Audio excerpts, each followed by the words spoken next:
talking on the phone. The lightning came down the phone line, entered my neck. It went through my spine, threw me up in the air.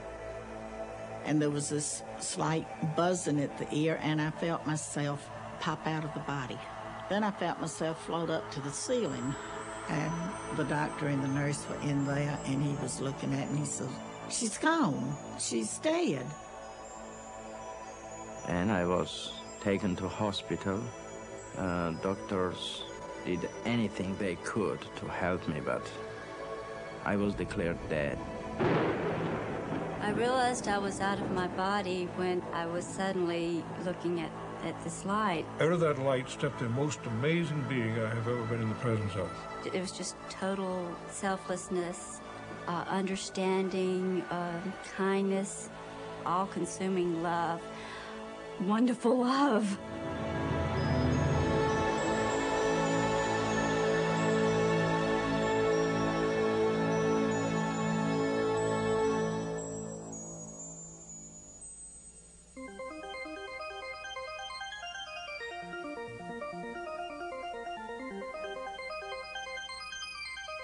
After a time and this light, all of these people have to pay a return trip back.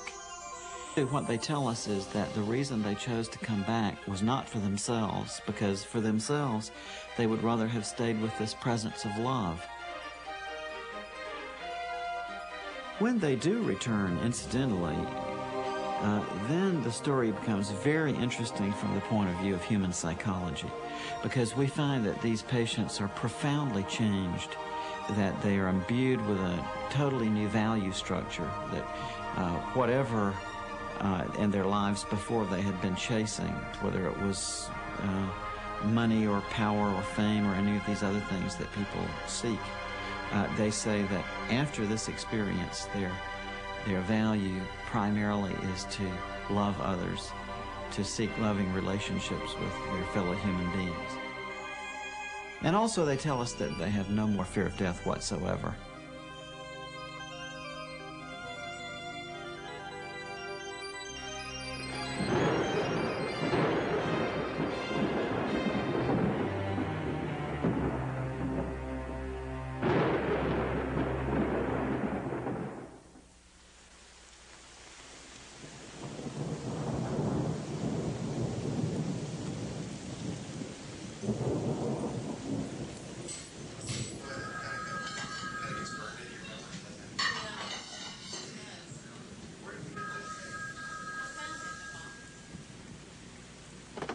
Hello?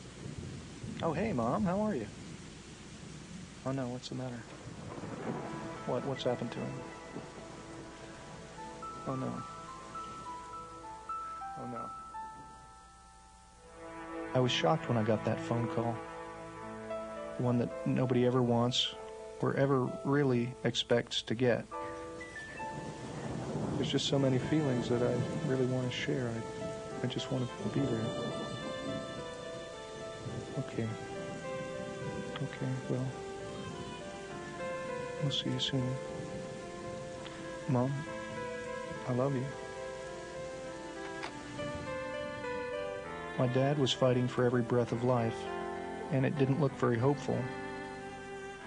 Even though we lived 600 miles apart and only saw each other on holidays, at least we were on the same planet. And we could pick up the phone and say hello. The likelihood of losing all that seemed almost impossible to grasp.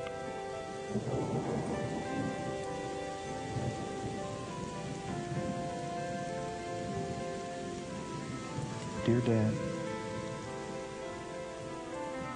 I'm so sorry to hear about what you're going through. I know you're rugged, but you gave us a good scare.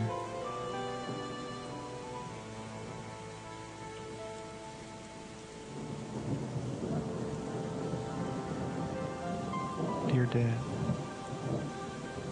I'm writing you this letter because I don't know if I'll ever see you again, yet I have so much I want to say. Dad, do you remember several years ago when I was still grieving over the death of Suzanne?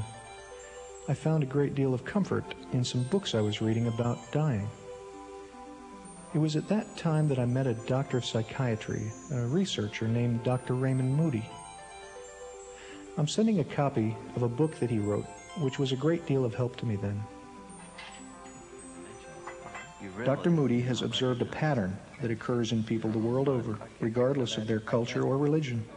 As a matter of fact, the prior religious beliefs or background of the person doesn't seem to have much to do with whether or not they have an experience and even the content of the experience.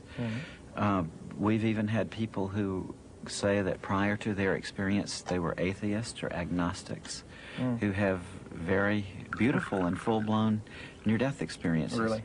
And do they remain atheist and agnostic? Not at all. Once they come back, they tell us that they're totally transformed and they have no more doubt whatsoever that there is a God and that there is a life after death. It's about his research on the stories of people who have approached death, many of whom actually had the experience of dying and then were revived and lived to tell about it. What happened is I felt like I'd been hit by a train. But what had happened was I was talking on the phone, holding the telephone like this. The lightning came down the phone line, entered my neck. It went through my spine, threw me up in the air. As it threw me in the air, it knocked me out of my shoes and welded the nails in the heels of my shoes to the nails in the floor, which is how I was grounded and I didn't explode. Before I shot myself, I measured like we did in CPR to find where the heart was. And that's where I just took the barrel and put it up against my chest and pulled the trigger. I had not responded to treatment. I was getting worse, and the doctor had come to see Anne. At this point, he says, I've lost her. She's gone.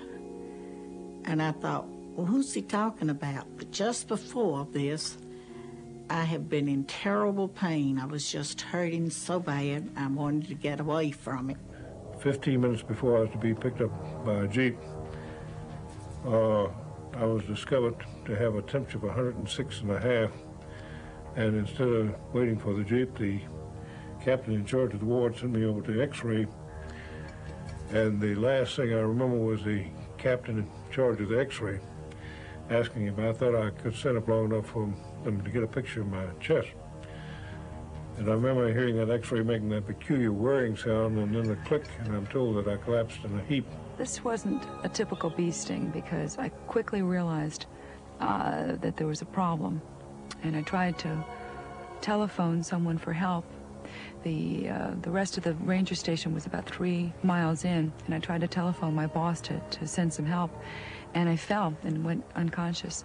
And luckily, from what I understand, he drove through. My boss drove through a little while later and noticed that I normally just waved to him as he came by, and I was lying down on the floor, and he called the ambulance.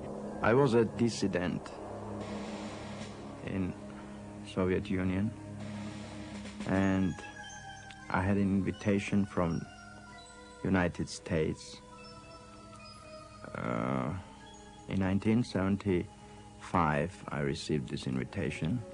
In 1976, I was given the exit visa, and I was leaving for New York that day, and I was coming to take my passport, and I was ready to fly. My family was already in airport waiting for me. At that time, on sidewalk, I was moved over or run over by car. It was fabricated by KGB. They wanted to kill me and not to let me go. And I was taken to hospital. Doctors did anything they could to help me, but I was declared dead. This is pretty much all over the world. We found this common pattern. They tell us that at this point where their doctor says they are dead, that they may actually hear the physician say, oh my, he's dead, or we've lost her, or something like that. And they say that from their perspective, actually, they still feel very much alive. Indeed, their consciousness is heightened. Wow. And they tell us that they seem to leave their physical bodies. Mm-hmm. They say that they float up, typically right above the bed in the operating room or the emergency room, and they look down and they can see their own physical bodies lying on the bed down below. I was above my body. I was floating, and there were people around me, except I didn't realize that that person there was me. But then all of a sudden I heard this statement, "He's gone, he's gone." And it was the paramedic making that statement to the driver. At that point, I was standing behind the paramedic. I was watching him work on my body. And suddenly there was commotion beneath me, and then I started noticing all of the people underneath me, and the EMS workers were pushing the stretcher down the hall, and I really wasn't concerned with my body. I was more concerned with, there were a couple of plainclothes policemen over where the guns were, and one of them was wrong about something, and I was trying to tell him that he was wrong. And I could see the soldiers and the nurses and the doctors, but they could not see me. And I went from ward to ward, bed to bed, trying to find a soldier that I thought that looked like me lying in the bed. I was becoming more and more desperate because, as I say, I could see these human beings, but I could not communicate with them. Finally, I went into this little isolated ward room. And sure enough, lying in the bed with the sheet pulled up over the head was this body that I had to recognize as me because it had my fraternity ring on its finger. And there was this slight buzzing at the ear, and I felt myself pop out of the body. I don't know how I came out. I was just suddenly out of the body.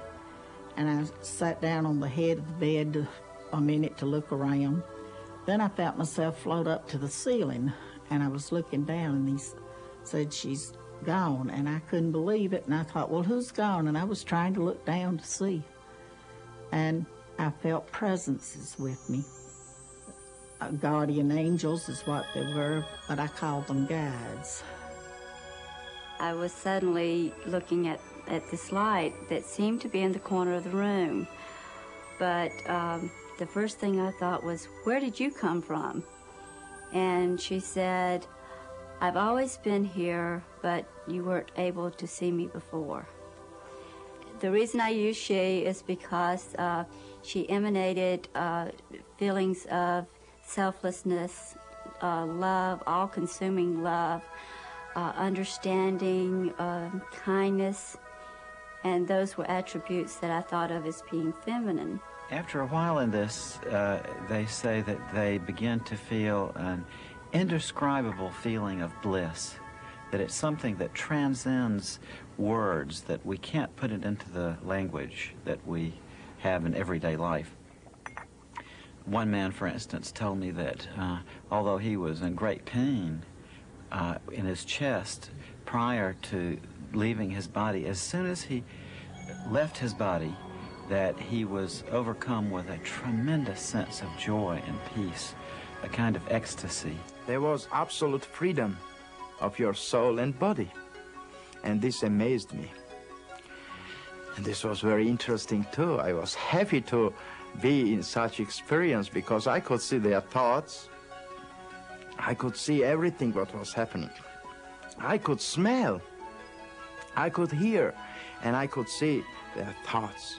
This was the main thing what was very, very making me happy and proud. I don't know this word is good to use here or not, but I'm proud of that I can see their thoughts. But I can remember that it felt very exciting to be above and to be out and looking down and not threatening at all. Then I knew I was supposed to be keeping up with my body, so I followed my body through the hall and out the front door. And there's something about being outside when you're out of your body, but when I got outside, it was just wonderful. But it seemed like I was always just kind of looking through the ambulance because I was enjoying being outside. It's really kind of a nice experience with the lights and everything and the feeling of lightness. As I have come out, I'm in no pain, but I'm also just free of everything. I'm no one's wife, mother, or daughter. I'm just myself alone. I have the distinct memory of always trying to look at myself and thinking how much better looking I thought I was than that. Because this guy was ugly, he was in trouble, and he had these blue lines all down his face. And I was happy, truly happy, to be away from that body. They could have it. And I did not feel one bit of remorse or sadness, no matter what had happened. But it was not bothering me. I saw my body and I hated it, and I didn't want to come to my body back. It looked like this sort of a feeble, sick person. And it didn't dawn on me until it seemed like many minutes later, I'm sure it was a flash, that that person was me. And that they were trying to revive me because I was dying. And in fact, my heart had stopped. There's a skeptical part of me, too. Mm-hmm.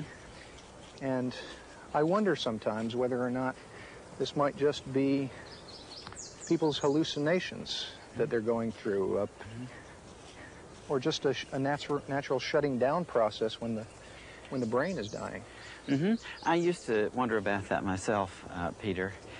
What has turned me around on that issue is that so often these patients are able to give us very correct descriptions of what was going on during the resuscitation from a point of view they couldn't have had from the perspective of that physical body lying on the table. For instance, my friend Kim, who works at a medical university out west, was telling me that she was involved in resuscitating a young patient named Maria. And Maria had been believed dead, but was successfully revived. And when she came back to consciousness, my friend Kim happened to be standing there by her bedside. And Maria grabbed onto Kim and said, during the resuscitation, when she was out of her body, she drifted outside of the hospital entirely and saw an old shoe on a ledge on a window outside an upper floor of the hospital. And Kim was actually able to go there and to verify that the shoe was there exactly as the patient had specified. Really? And all of a sudden, I'm aware of people out in the hall. The room had been sealed off because he was going to do surgery in the room. So I immediately went out through the door and did not open it, just went out. I was immediately on the other side of in the hall. But I go up to my daughter and I try to make her hear me. Kathy, go home and change your clothes. I couldn't make her hear me, so I went to her dad. And I said, Judd, take Kathy home, change her clothes. She shouldn't be out like this. While they were in the hall there and I was trying to send them home, a brother of my husband's came up. And he was talking to him, and he had gotten worried to come. And one of his neighbors was also in the hospital, and he came up and started talking to my brother-in-law, wanting to know what he was doing at the hospital and what he was going to do that weekend. He said, well, it looks like my sister-in-law is going to kick the bucket, and I was planning to go to Athens, but I'll stick around now to be a pallbearer. Later, I was also able to talk to him. He did want to admit it, but he did admit this is what he had said. And I laughed at him because it embarrassed him. It was amazing that I was never leaving my body too. I was everywhere who thought about me, but I was with my body. It means that I was not leaving one part for another. I was everywhere at the same time. I could be in New York, I could be in Longview, Texas. I could be in Moscow, I could be in Tbilisi, Georgia. In any place, there was no distance and time at that time with me. And this time I'm thinking, I want to see my sister. So I immediately find myself in Rockville, Maryland at her home. And she's getting ready to go grocery shopping. She's wearing a beige suit with a green blouse. She's had to go over the house and look for her keys that she had misplaced, had to find her grocery list. And finally, she walks out her front door to get in her blue Monte Carlo Chevrolet. And I feel there's no need for me to go to the grocery store with her, so I let her go on, and I'm going to pop over then to another sister who lives a few miles away from her. And this other sister had already left home. I was able to determine she had gone grocery shopping herself. So the guides asked me, was I ready to leave this area now? And I agreed, said yes. About 2 weeks after I had this near-death experience, I was in contact with my sisters, and I brought this fact up to her and described, and she said, well, how did you know? I didn't see you, you weren't here. I could communicate with the children, with very little children who couldn't speak and who couldn't walk and who were very little, and just coming from that place where I was going. And this was amazing communication with them, spiritual communication. We never spoke in words. We spoke in mental communication. And she had broken hip, and nobody understood why she was crying so loud. And the doctors and these parents were very concerned about this. And I said, don't cry anyway, nobody will understand why do you cry. And she stopped crying, and she smiled, you know, and it was incredible experience for that people who were around, and they looked at her and said, what's happened? Why she's not crying at this time? I want to tell them that, you know, she has these diseases. This happened with her, but I couldn't communicate with them. After third day, when I was back to my body, and after 3 days when I could speak, I said to them that, you know, your daughter is crying because of this. She has a broken hip, and, you know, and this is the diagnosis which you are seeking on, you know, and they found that it was truth, you know. They were shocked and they were surprised. I've also wondered whether or not people may not just be going to places that they've known before in their memory. Well, they certainly do that. They do go to places where they have been, but they also fairly frequently end up in places where they didn't know existed on the way. And in one case, that of Dr. George Ritchie, he was actually able to find a place that he had seen in his out-of-body experience. I had left that room, went as far as Vicksburg, Mississippi. Saw a man getting ready to go into a white all-night cafe there on the corner of a street there in Vicksburg, and asked him if he could tell me if I was going in the right direction to get to Richmond. And this man acted the same way that a ward boy had in the corridor that I passed as I was going out of the hospital, like he could neither see me nor hear me. Actually, I walked right through the ward boy going out. But I was so determined to get back to Richmond, that never even stopped me. And when this guy couldn't see me, then I realized that there was a vast change. Something was wrong, that these people could neither see nor hear me. The way that I know that it was Vicksburg, Mississippi, because 10 months after this experience, I came back through Vicksburg and recognized the white all-night cafe on the corner. Time and distance, as you and I comprehended in this room, simply does not exist, because simply by wanting to be heading back towards Richmond, apparently I was. And before I tell you about the most adventurous kind of out-of-body traveling, I want you to promise me that you'll come to visit me and say goodbye before you actually leave this world. There are occasional reports from people who experience another dramatic form of traveling, that they actually leave their body, zoom up above the Earth, and travel far into space and see the Earth down below. Dr. Carl Jung, the great Swiss psychiatrist, was an example of this phenomenon when he had his near-death experience in 1944 in a heart attack. At the beginning of 1944, I broke my foot, and this misadventure was followed by a heart attack. Extremely strange things began to happen to me. It seemed to me that I was high up in space. Far below, I saw the globe of the Earth bathed in a gloriously blue light. I saw the deep blue sea and the continents. I could see the snow-covered Himalayas. I knew that I was at the point of departing from the Earth.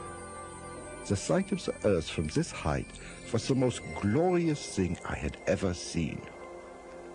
After a while in this situation, though, they become to realize that although they can see and understand perfectly what's happening, no one else is able to see or hear them. So they seem to undergo a state of turning inward of the sense of identity, if I could call it that. They become aware that this phenomenon they're experiencing has something to do with what we call death. And it's at that point that the more transcendental parts of the near-death experience tend to unfold. I have this pain, and I'm in darkness. I cannot see anything. Then I cannot move hand, then I cannot move my body. And then I understood that I am not there, but I am. And it scared me. Fear, unknown. Why are all people afraid of darkness? Because they don't know what is in darkness. The fear of darkness is because of unknown. Ununderstandable makes you to be afraid of something. That's why I was afraid too. I was afraid of this darkness. I was afraid of being there. But more afraid was that I was somewhere without my body. But I was. And I was a scientist, you know. I worked on idea of psychology and languages, you know. I learned physics, I learned chemistry, I learned many other physiologies, anatomy, and all it was based on dialectical materialism, historical materialism. And in my idea it was impossible to be somewhere without your body. Where is my main component, my life, my body? You know, I was scared to death, but I was already dead. And that was the amazing feeling, to understand that you are, but you are not, if you think you are. If I think, I thought, I am. But if I am, and if I think, why cannot I think positively what's happening around me? And I began to think about light. I saw light outside of darkness, and it shocked me. But first feeling which I had was to come to that light. The first thought which came to me was to go into this light. And I had that movement. They describe to us how they seem to be drawn into an enclosure of some sort. They often call it a tunnel. And they go through this tunnel quite rapidly, and they come out on the other side into an incredibly brilliant and warm and loving light. Don't know exactly how I entered the tunnel or just at what point, but it was when the guides had asked me, and I said yes, and I feel myself going in an upward motion. The tunnel is not too big, just seemed for one person to go one at a time. It doesn't touch you, or I didn't reach out and touch the walls, but it's black, and I feel myself going up and looking at light, bright light at the end of the tunnel. And the next, as I'm going along, I see the gray area, but I did not stop to go in and see just what was going on. I went on to come out into this beautiful pasture valley land, flowers, bright, beautiful light, brilliant color. Nothing here is like it at all. The next thing I remember is I heard a set of chimes. And as I looked at an angle, probably 35 or 40 degrees, I could see a tunnel. The tunnel was like a spiral, like it was moving whether I was moving or not. Then I began to whisk down it, and I could hear these chimes. But I was in utter peace and utter tranquility. And it was such a stark, dramatic difference between the way that body was and what was happening to that body and this place I was, this utter peace. As I moved closer to the light, I was kept being surrounded and filled with this love of like, I can't describe it except when you haven't seen your parents in a long time. If you've been away from your family, and when you first see your mom and your dad, that feeling when you're a small kid, that feeling that you get. I knew I was safe. I knew everything was peaceful, and I knew it was right. As I came through the tunnel, I came into a place much like walking out of a dark room into a bright room, as if my eyes were trying to adjust to this brilliant light. The contrast between the brilliant light of the lightning bolt and the brilliant light that was in the tunnel was another thing that was quite dramatic. Because this light was so brilliant and so bright, it passed through me, it permeated me. It and I became one. For years now, we've been using the expression of seeing the light at the end of the tunnel. And I wonder whether it was started, perhaps, by people who had near-death experiences many years ago. In fact, I've been shown some paintings of just this scene that were done several hundred years ago. In the 15th century, the Dutch painter Hieronymus Bosch even painted this theme in his painting Ascent of the Blessed. In the foreground and the bottom of the painting, we see people who are dying, and as they are dying, they're surrounded by spiritual beings who attempt to turn their attention upwards. Above them, there's a tunnel which goes off into the distance, and at the end of the tunnel is a very bright light. As these people go through the tunnel, they kneel reverently into the light. So we know then that these experiences have existed among human beings from time immemorial. In this light, they often tell us that they see relatives or friends of theirs who have already died, who seem to be there to meet them and to greet them and to help them through this transition. Particularly very great thing happened with me. It was that I saw my parents, my real parents, and I understood that they were killed. And they were killed by KGB in Moscow, and I was happy of this. It sounds very ridiculous, but you know, I was happy because I was thought that I was abandoned by them. And I'd lost a girlfriend in the polio epidemic in the 30s. I think it was 38, but I'm not positive of that date. And she assured me that everything was fine and she was happy. And I also saw my grandparents coming to meet me. I had never known my grandfathers. They had both passed away before I was born. But I did know my grandmothers and my mother also. And as I'm there, this baby appears to me. And he says, "Hi, I'm your brother." And I said, "I don't have a brother." And we don't talk as I'm talking to you. There was no way of misunderstanding. It was more like it was mental telepathy. And he shows himself to me as a small infant, dressed in a cap and a little long dress with a knitted sack over it, booties and socks, and tells me to look me over now and remember how I look this way. And you can tell our Father when you get back, and he'll tell you it happened. And when I was able to talk to him, my dad said, "Well, I don't know how you knew that, because nobody but your mother and the doctor and I knew about these things." So it gives me hope to know that whatever happens, we'll be seeing each other again one day, as we're greeted by those loved ones, family and friends who have already died. All these greeters seem to be encouraging us to come into the presence of that light, and are letting us know that everything is going to be okay. The being of light that these patients often describe encountering is plainly a personal being.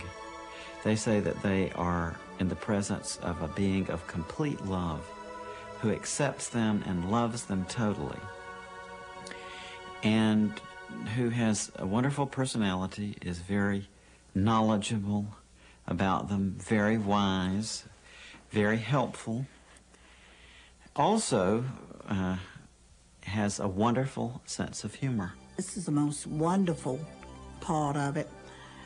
This is a warm, loving light. It's the most masculine, but it also has overtones of mother love, sisterly love. This just pulsates around. He has totally accepted me and forgiven me for everything I've ever done, but can I forgive myself for some of these selfish things I have done? She took on all the pain and all the suffering with total understanding of what had brought me to that point. And it was like we were intertwined, and that everything that I felt, she felt too. And there was this unconditional love, like most parents have for their children, that no matter how bad I might have been, or that I was totally loved and totally understood, because she understood the motivation behind what I did. There was this togetherness, this empathy that she had for me, and just wonderful love.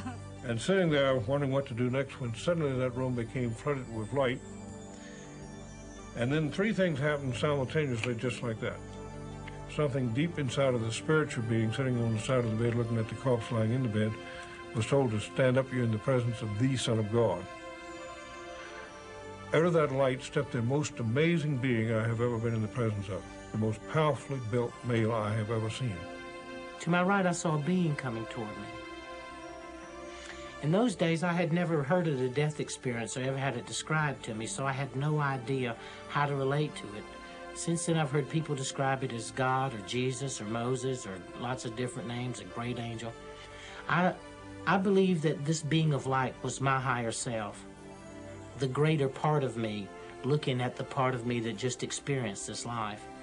As this being, because this being, I was so comfortable with this being and so assured that only if someone knew themselves and knew the love of God in them, then they could have that same relationship with themselves. And it was as if this being had come to be with me. And now, once being in the presence of a being who knows everything about you, to know that he totally accepts you and totally loves you, I never wanted to leave this being again under any circumstance. Yeah, this is one of the most interesting parts of the near-death experience to me. These patients will tell us that in the closing moments of their life, often in presence of this being of love who is with them, that they see a panorama before them which consists of every single thing that they've ever done in their lives, from the moment of their birth right through the time of their close call with death. And they say that they see it all simultaneously, not with the events in temporal sequence, but rather all displayed there at once in a way that they find very difficult to describe. As those hospital walls virtually disappeared, and I saw every minute detail of my life, seeing my own cesarean section birth through the 20 years that I had lived, because I was only 20 at the time. With the light, there is this panoramic view of my life. It starts with birth. It continues right on to where we are at this point. All at the same time, I am part of the view, as well as watching it. I am actually doing these things. I guess it's a speeded up version of a camera that just runs double time or something. But I actually had the feelings of what was going on as I saw it, and also standing off to the side and being able to look around and look at the different things that went on at different times in my life. I saw all my life, but it's in that dimension which cannot be described. This was holographical view of being inside of your life, and then being as a viewer, participating the play of theater which happening there. But it is you, and you know that you are this. At Disney World, they have this Kodak ride where you sit in this seat and you go, there's this movie that surrounds you, and it makes you feel like you're a part of the action, and you can even get butterflies when there's a big drop or something. So it was around me in a form to where it was like I was participating, but it was participating in the mind or in thought, but it just seemed like a lifetime of pain happened in just a short period of time. If I had a panoramic view of my life, every feeling, every thought, every action, every deed, all at the same time. The same time. And as it started happening, I began to see how I affected the person that I had the encounter with, or the experience, whether it be me personally or whether it be someone else. And then how they were affected. How it was one step removed from us and how they were affected. And believe me, there is nothing hidden in your life. If you imagine this panorama of your life as like a still pond, and each action in your life is like a pebble which you flip into that pond. At the point where that pebble impacts on the surface, you see ripples going out. Right. But he said that as these ripples in this panorama impinge on others, then you can see the secondary effects going off from those people in the form of ripples. I see. So I think it illustrates how tied in we all are to one another in this life, how profoundly our actions and our feelings affect others. And of course, in this life review, we're made aware of that in a very profound way. Yeah. And people say, too, that it's not the events in your life that you would necessarily expect which get reviewed. It's not the big accomplishments, but rather the simple acts of kindness, often things that you would even have forgotten. You will see the things that you did out of your heart, helping an old woman, picking a kid up, helping someone, an action that you take uncalculated, unthought, just out of goodness of your heart.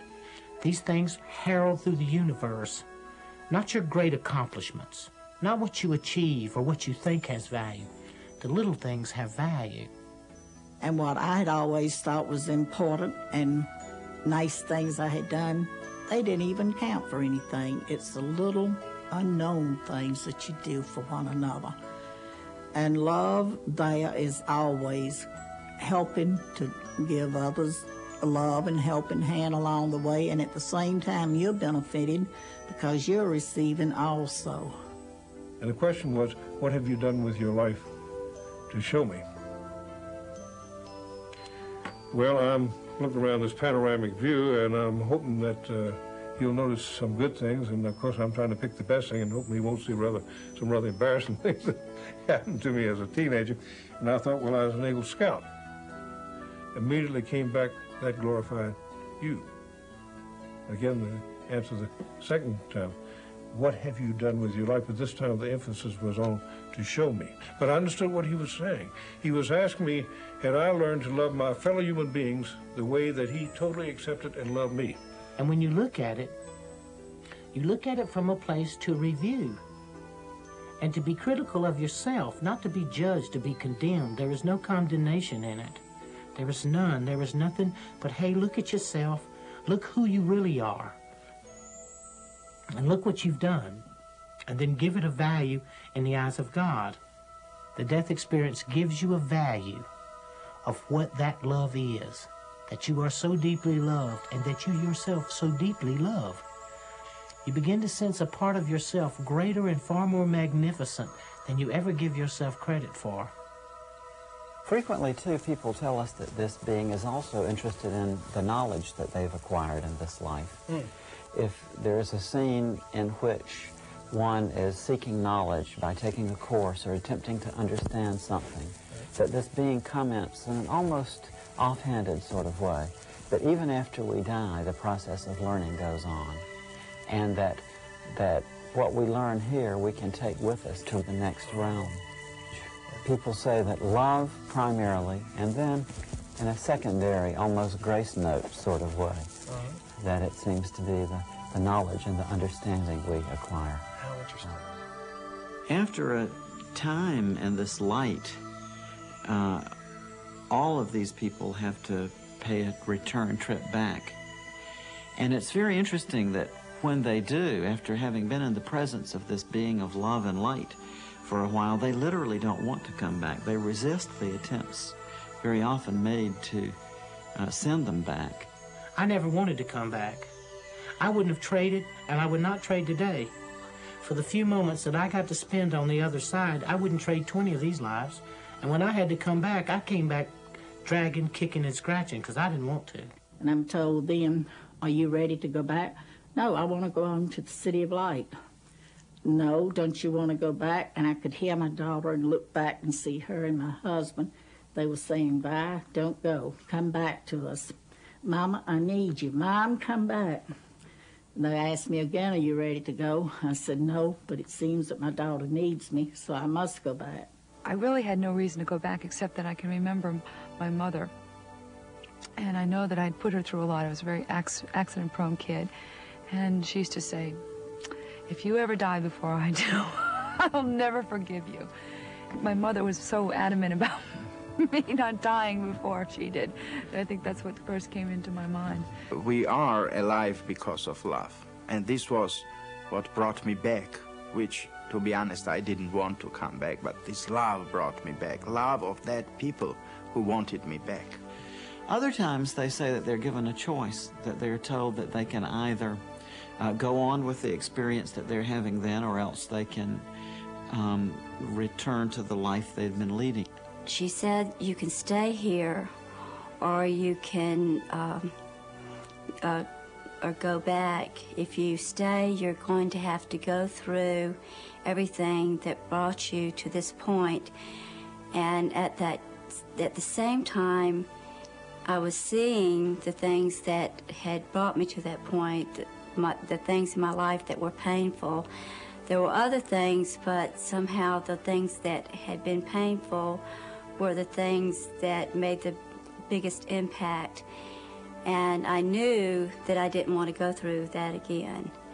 So there is no way to escape that if you try to kill yourself and you succeed, somehow you're going to have to go back and live the life from the beginning and go through everything that was painful in your life, and then have to go from the point where you killed yourself also. So you're not escaping. And people will say to me, they say, well, Daniel, what about hell? I'll say, well, they didn't bring it up, and I darn sure didn't. Because maybe they might have checked and said, hey, Daniel, you're on this wrong list. You're supposed to be somewhere else. They also want to know about hell. Is it a fiery, burning place? Well, what I found to be hell was separation from God. This is a total hell. Darkness, where I was first. This is the same as somebody told you, the separation from light, from love, from God, from infinity. Of course, this is hell. That's why suicide was condemned by all religions. That's why they are telling that you will go to hell. It means you will go to nowhere. And nowhere does not exist. It means you will go somewhere on opposite than goodness.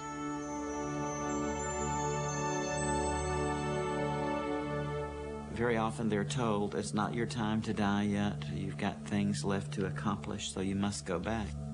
This weekend I was in morgue, and on Monday I was taken from morgue, washed, and they began autopsy. It was 11 o'clock in the morning. When they opened my abdomen, they took hematoma, and they began this T kind autopsy, and some great power took me with neck, I think that part I can explain, and pushed me down. And I saw this movement down, and then I felt my headache, and I opened eyes. And this was coming back to my body. The next thing that I knew, I was floating over my body in the emergency room, and they were working on me. Then they stopped working on me. They put a sheet over me. They filled out a piece of paper, and they rolled me in a room. And I was lying in that room, and I was hovering above myself, watching myself.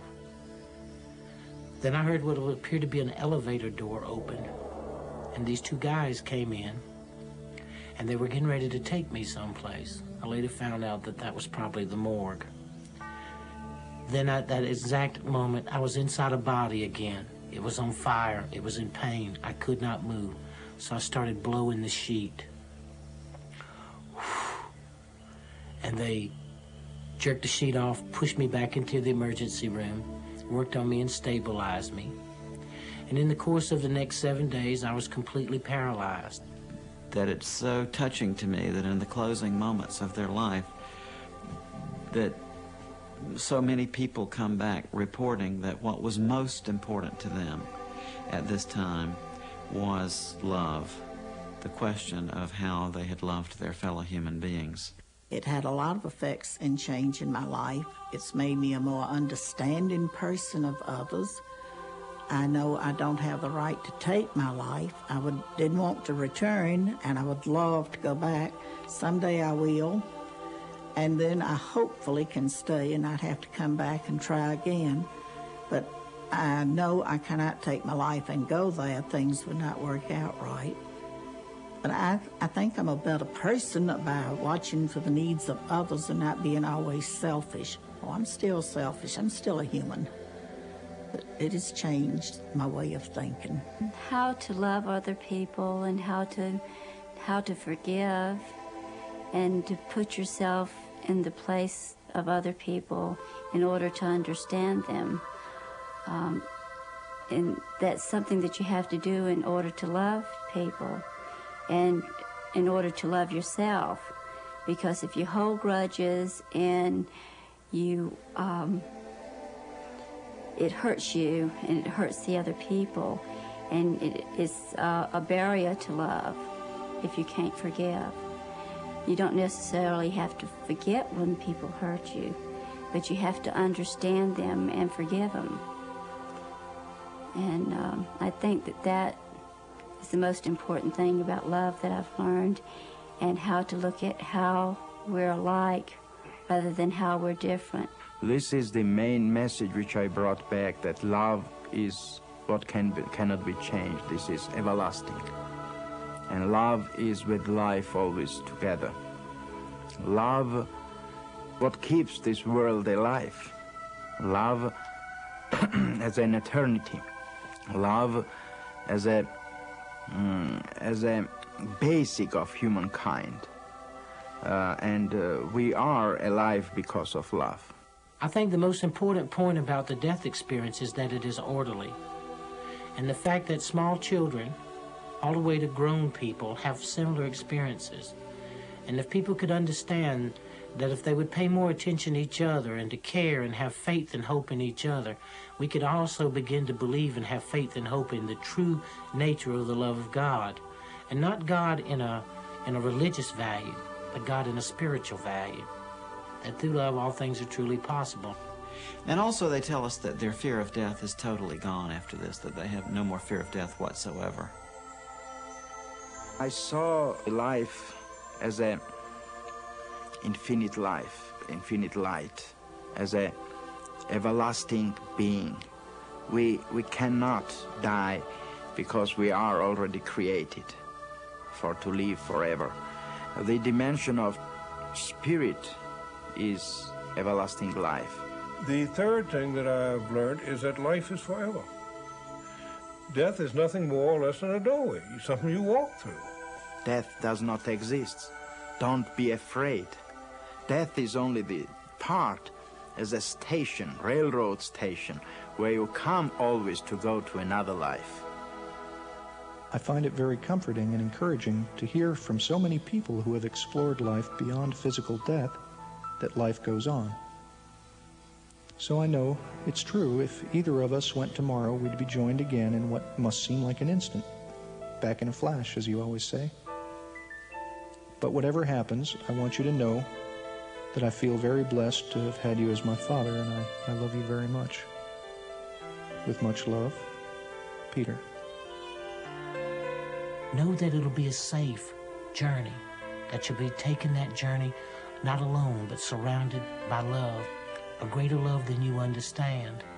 And when you get to your part and place in that journey, whether it be not to come back or to be like a few of us to return, know that it symbolizes the orderly way in which God has prepared life for each of us, And in that life, the orderly passing and movement to another life, that you do not die, that the love of God sees you through all things, and that you will be forever, just in another place.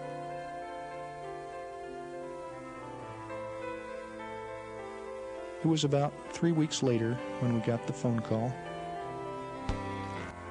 I was told that he died with a smile on his face, and the last words he said were, "The light."